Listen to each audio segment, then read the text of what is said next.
Welcome to Urjit Universal Academy friend. आप जुड़े हैं डॉक्टर अखिलेश पटेल के साथ my YouTube channel Urjit Universal Academy के प्लेटफॉर्म। द फॉरसाइट सागा को लिखा है फ्रेंड जॉन गाल्जवर्दी ने। फॉरसाइट का मीन्स होता है एक परिवार, समाज, और सागा कहते हैं एक गाथा को। ये वीडियो हमारे लिए बहुत ही चैलेंजिंग है फ्रेंड, क्योंकि इसको बनाने के लिए हमें 2 इंटरल्यूड को पढ़ना पड़ा और इसको समझना पड़ा। फ्रेंड, ये 3 पीढ़ियों की कहानी है। दादाजी की बात करें तो इसके लिए जो हमने इमेज को सेलेक्ट किया है, सिर्फ माइंड में रखिएगा। आपको रखना होगा कि इसकी बेटी है, ये इसकी पोता है। पहले फ्रेंड आप कॉपी पेन उठा लीजिए, क्योंकि तभी आप इस वीडियो को देखिएगा। क्योंकि ये आपको लिखना पड़ेगा, ये इसका बेटा है और ये इसका पिता है, तभी आप इसको समझ में पाएंगे। चलिए शुरू करते हैं।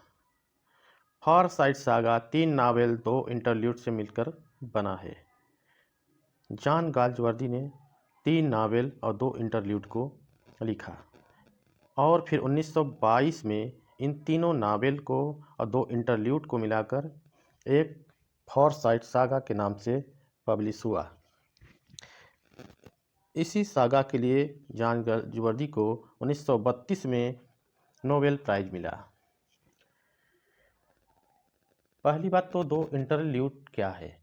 इंटरल्यूड का मीनिंग होता है फ्रेंड अवकाश, और ये इंटरल्यूड एक ब्रिज का काम करते हैं। और गाल्जवर्दी ने इंटरल्यूड का इसलिए यूज किया क्योंकि कहानी को आगे बढ़ाने के लिए।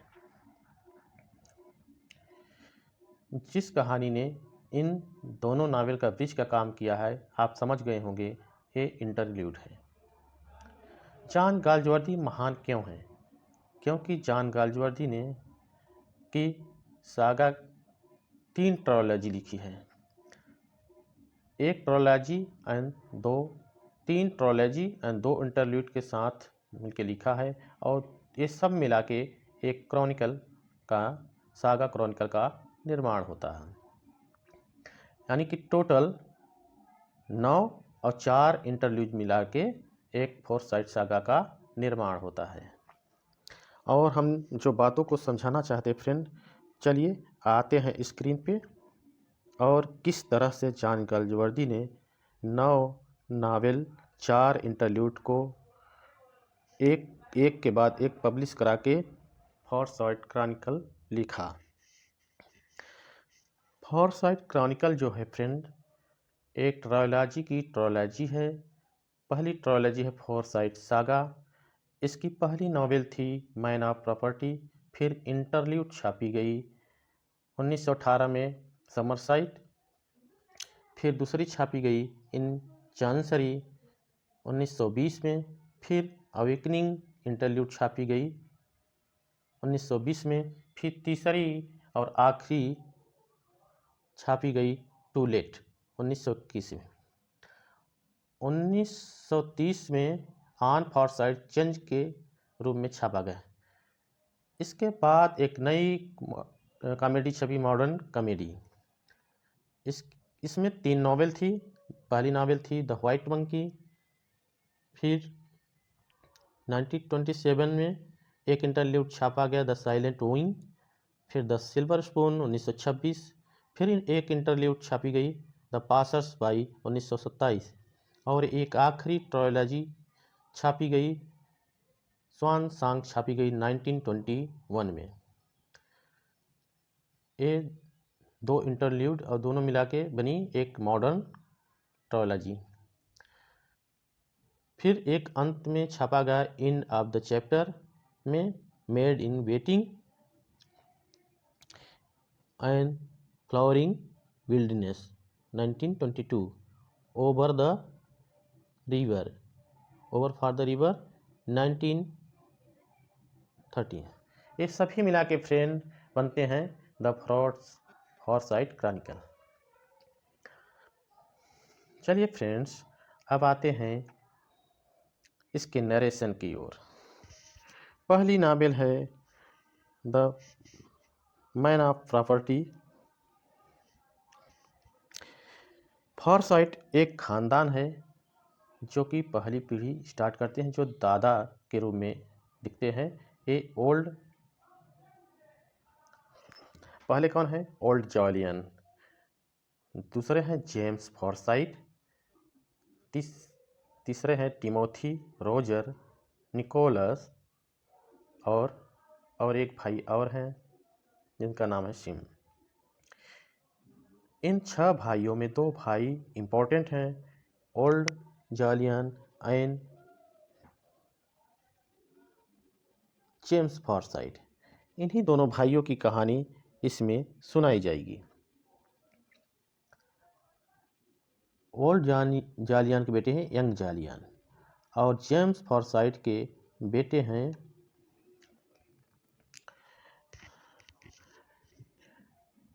सोम्स फॉरसाइट। सोम फॉरसाइट में फ्रेंड इरीन फॉरसाइट दूसरे खानदान के जो हैं यंग जालियन, ये 3 शादी करेंगे। इस वक्त पहली बीवी से इनकी एक बेटी है जोन फॉरसाइट, जो अपने दादा ओल्ड जालियन के साथ रहती है। वो कहानी में आपको पता चल जाएगा ये कहाँ क्यों नहीं दिखती है। जोन फॉरसाइट का जो है लवर फिलिप बॉशनी। चलिए नरेशन को देखते हैं, आप इसको बेहतर ढंग से समझ पाएंगे। The man of property 1906।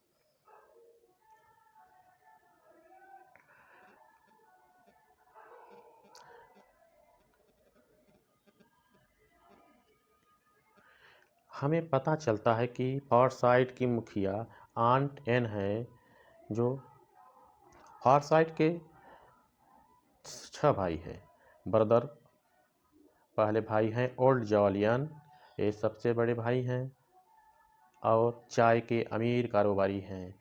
दूसरे हैं जेम्स फॉरसाइट, जो एक सॉलिसिटर हैं, यानी कि एक वकील। तीसरे हैं स्वीडन, जेम्स के जुड़वा हैं लेकिन अभी कुंवारे हैं। फोर्थ है रोजर, जिसको ओरिजिनल फॉरसाइट कहते हैं। फिर है निकोलस, परिवार में सबसे अमीर व्यक्ति। एक है टिमोथी, इंग्लैंड के सबसे सतर्क और सावधान आदमी। इन 6 भाइयों में जॉलियन फॉरसाइट, जिनका दूसरा नाम ओल्ड जॉलियन है, जेम्स फॉरसाइट मेन कैरेक्टर है। इन 2 भाई के खानदानों की कहानी मेनली चलेगी, बाकी चारों भाइयों की कहानी इतना मेन इम्पोर्टेंट नहीं रखता है फ्रेंड। इन्हीं के पीढ़ियों की कहानी आगे हम पढ़ेंगे। Old Jolyon and James Jolyon Forsyte. Jolyon Forsyte यानी ओल्ड जॉलियन के बेटे हैं यंग जॉलियन। जेम्स फॉरसाइट के बेटे हैं सोम्स फॉरसाइट। सोम्स फॉरसाइट की बीबी हैं इरीन हिरोन फॉरसाइट, जो बेहद ही खूबसूरत हैं।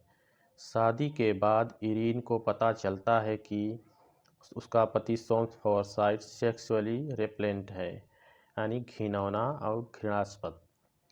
वहीं सोम्स को ये नहीं समझ आता उसकी पत्नी उससे खुश क्यों नहीं है। किताब का title the man of property Soames ही है, क्योंकि अपनी वो बीवी को अपनी प्रॉपर्टी समझता है। और दूसरी तरफ यंग जॉलियन फॉरसाइट की एक बेटी है ओल्ड जॉलियन की बेटी है जून फॉरसाइट। उनकी सगाई है फिलिप बॉशनी से, जो एक आर्किटेक्ट हैं। अपनी बेटी की जून की सगाई में यंग जॉलियन शामिल नहीं है।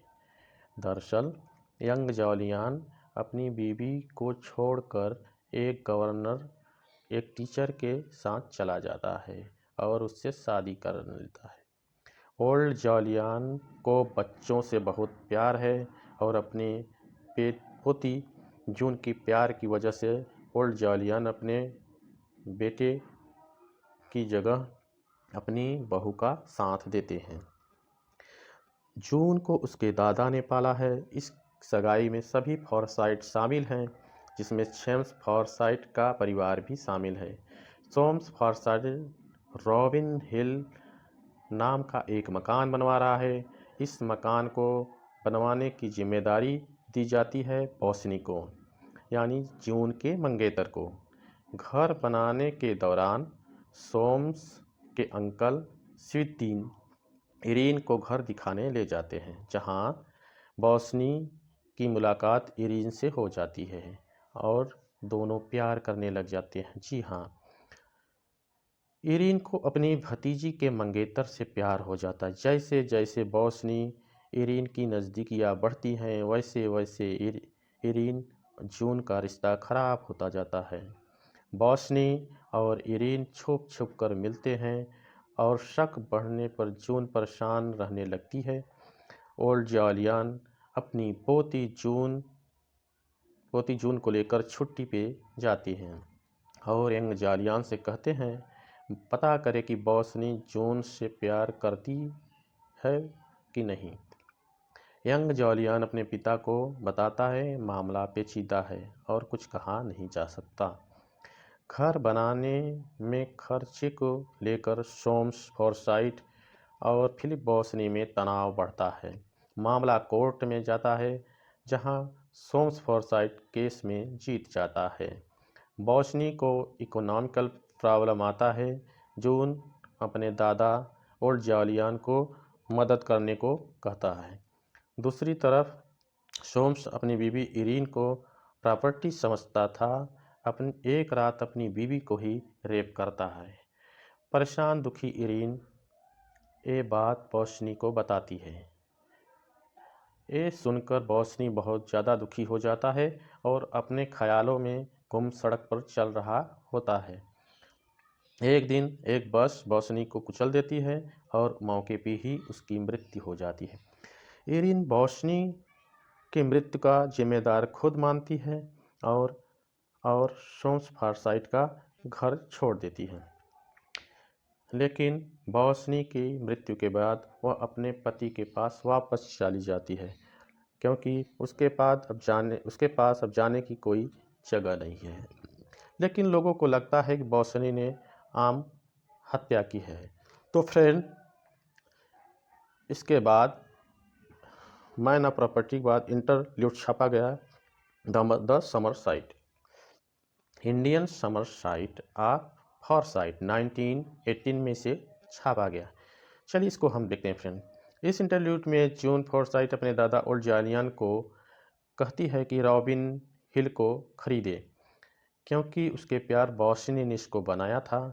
ओल्ड जॉलियन रॉबिन हिल को खरीद लेते हैं और जून और ओल्ड जॉलियन अब यहीं पे रहते हैं। बॉसनी की मौत के बाद इरीन सोम्स का घर छोड़ देती है और एक छोटे से फ्लैट में रहना शुरू कर देती है और लिवलीहुड के लिए बच्चों को म्यूजिक का लेसन देती है। कई सालों के बाद इरीन चुपके से रॉबिन हुड जाती है और ओल्ड जॉलियन से मिलती है। इरीन अपनी जेंटलनेस और चार्म से ओल्ड जॉलियन का दिल जीत लेती है। इरीन इन गर्मियों में जून की एब्सेंस से ओल्ड जॉलियन से मिलने आती रहती है। ओल्ड जॉलियन मरने से पहले अपने दिल में 15,000 पाउंड छोड़कर जाते हैं। यंग जॉलियन इरीन का कश्ती बनाते हैं। इस इंटरल्यूड के लास्ट में ओल्ड जॉलियन रॉबिन हिल में एक ऑक ट्री के नीचे अपना दम तोड़ देते हैं। Indian summer of Forsyte saga के बाद एक इंटरल्यूड के बाद एक दूसरा नावल छपा फ्रेंड।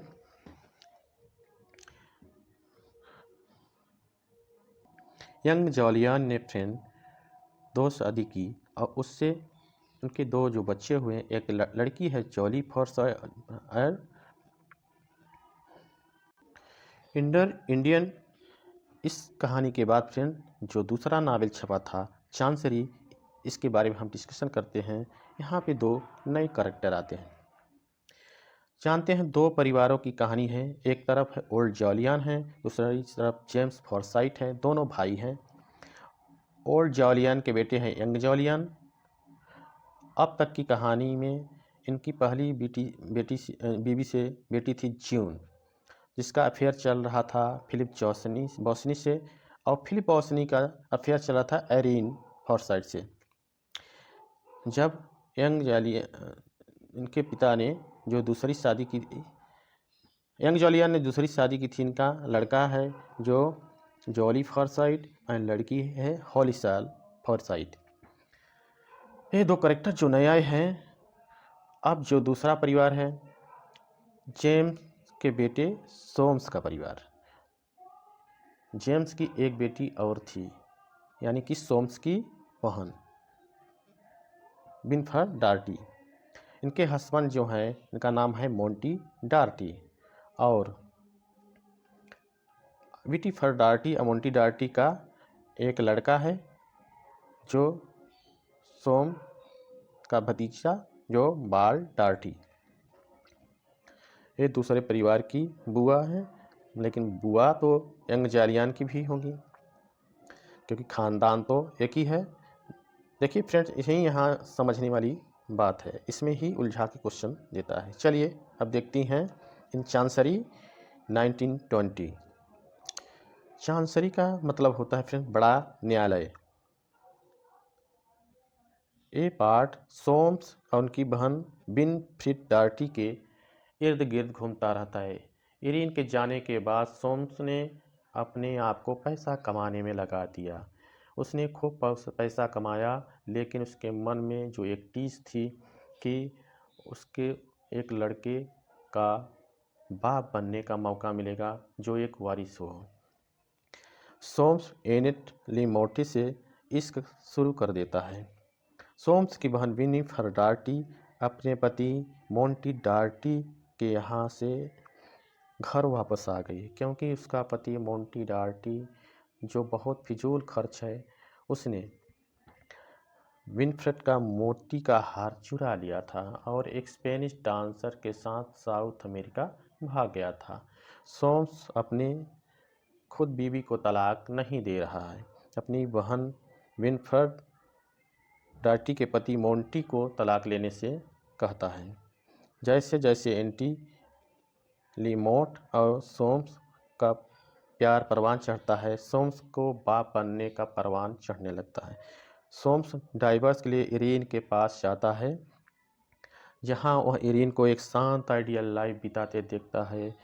इरीन से मिलने पर सोम्स को एहसास होता है कि वह अभी भी इरीन से प्यार करता है।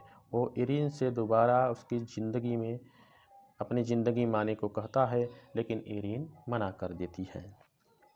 सोम्स इरीन के पीछे एक डिटेक्टिव लगा देता है ताकि एक ऐसे सबूत ढूंढ सके जिससे वो इरीन से तलाक ले सके।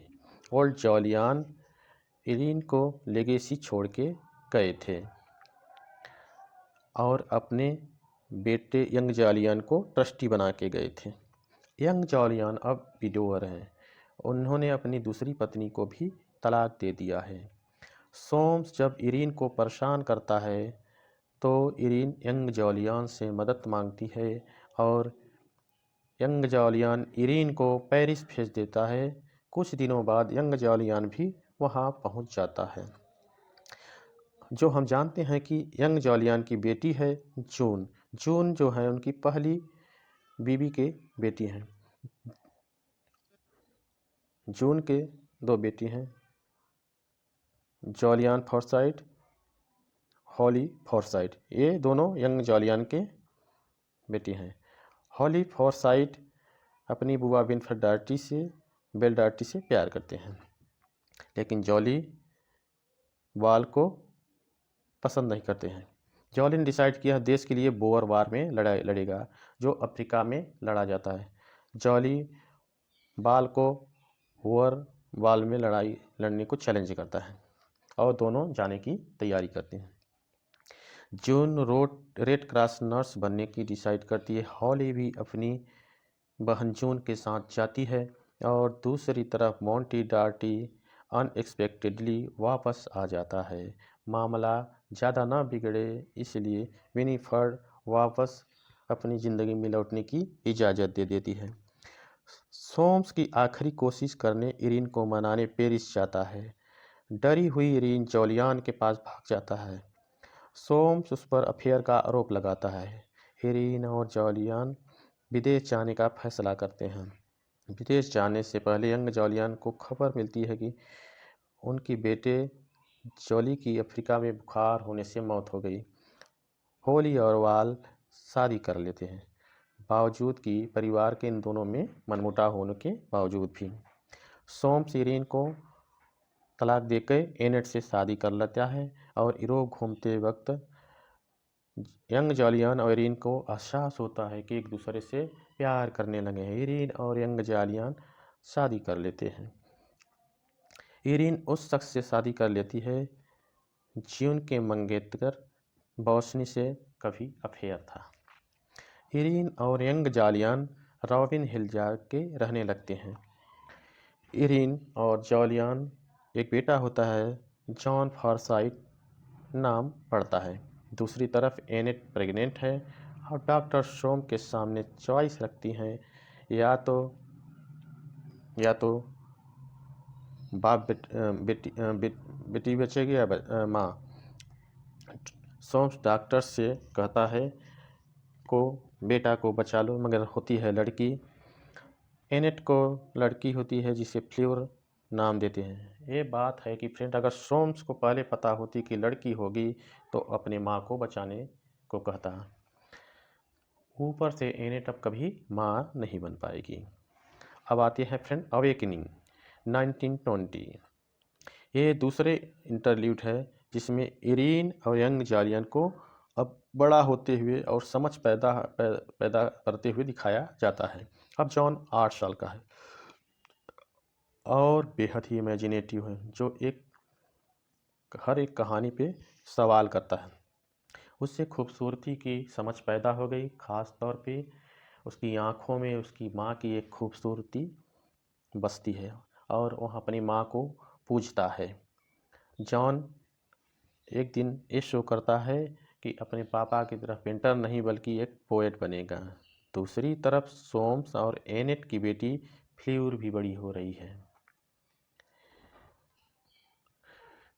इसके बाद फ्रेंड अब नंबर है ट्रायोलॉजी के तीसरे टू लेट का नंबर है। इसमें एक नया करेक्टर आएगा जिसका नाम है प्रॉस्पर। एक बेल्जियन नागरिक हैं। इनका अफेयर चलता है एंटी ली मोटी से। इन्होंने शादी की थी सोम्स से और उनकी जो बेटी थी फ्ल्यूर बड़ी हो चुकी है। दूसरी तरफ यंग जॉलियन ने इरीन से शादी कर ली थी और जो एक लड़का हुआ था जॉन, और अब जॉन बड़ा हो चुका है। अब फारसाइट परिवार की तीसरी पीढ़ी की कहानी शुरू होती। तो चलिए सुनते हैं टू लेट 1921। कई साल बीत गए हैं। विनिफर डार्टी के पति मोंटी डार्टी मर चुके हैं। वाल एंड होली रेस हार्सेस को ट्रेंड करने का काम करते हैं।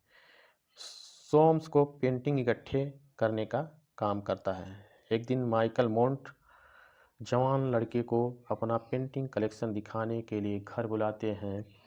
फ्ल्यूर को देखते ही माइकल प्यार करने लगता है। उसी शाम सोम्स 20 सालों बाद इरीन और सोम्स को देख लेता है। फ्ल्योर एंड जॉन दोनों हम उम्र है। अचानक एक दिन मिलते हैं। जॉन को फार्मिंग करनी होती है और अपने जीजा वाल डार्टी एंड बहन हॉली के साथ रहता है ताकि फार्मिंग सीख सके। वहाँ फ्लोर भी आती है, होली के साथ आती है एक वीक बिताने के लिए। इस हफ्ते के दौरान फ्ल्योर एंड जॉन को प्यार हो जाता है। फ्ल्योर और जॉन अपने मम्मी पापा के पास्ट के बारे में नहीं जानते। फ्ल्योर को सारी बातें पता चल जाता है। एक बेल्जियम जिसका नाम प्रॉस्पर है, एनेट से उसका अफेयर चलता है। वो फ्ल्योर को सारा सच बता देता है। विनीफ्रेड डी फ्ल्योर को जब जानते हैं तो जानते हैं कि उसके पिता सोम्स काफ़ी जॉन के माता का रेप कर इरीन का किए हैं और शादी करने से इनकार कर देती है। दूसरी तरफ इरीन नहीं चाहती जॉन फ्लेवर से शादी करे, क्योंकि फ्लेवर का दिमाग उसके पापा सोम्स के जैसा है। इरीन को डर है कि कहीं फ्लेवर भी अपनी प्रॉपर्टी न समझने लगे। दूसरी तरफ माइकल स्वान सोम्स से उसका हाथ मांगता है। सोम्स को एनेट और प्रॉस्पर के बारे में पता चलता है कि ये प्यार करते हैं। एनेट मना नहीं करती, उसका अफेयर नहीं है। वो कहती है आगे प्रॉस्पर से न मिलने का वादा करती है। फ्लेवर जल्दबाजी में जॉन से शादी करने की कोशिश करती है, लेकिन यंग जॉलियन अपनी बेटे जॉली से सारी बातें बता देते हैं। जॉन को एहसास हो जाता है, फ्रेंड यहाँ जॉन से है, यंग जॉलियन की मौत हो जाती है और यह उसकी पापा की आखिरी इच्छा थी। जॉन इंग्लैंड छोड़कर ब्रिटिश कोलंबिया चला जाता है। इरीन अपने बेटे के साथ जाती है और फ्लेवर को माइकल माउंट से शादी करनी पड़ती है। 6 ओल्ड भाइयों में इकलौते बचे टिमोथी जब अकेले बचते हैं तो सोम्स को एहसास होता है अंकल टिमोथी को मरने से फोरसाइट ख़त्म हो गया है और घर को किराए के लिए देने को सोचता है और अपने आप को बूढ़ा और अकेला समझता है। सो फ्रेंड, आपको ये नरेशन समझ में आया होगा। कैसा लगा कमेंट बॉक्स में ज़रूर लिखिएगा, शेयर और लाइक करते जाइएगा। Thank you for watching Urjit universal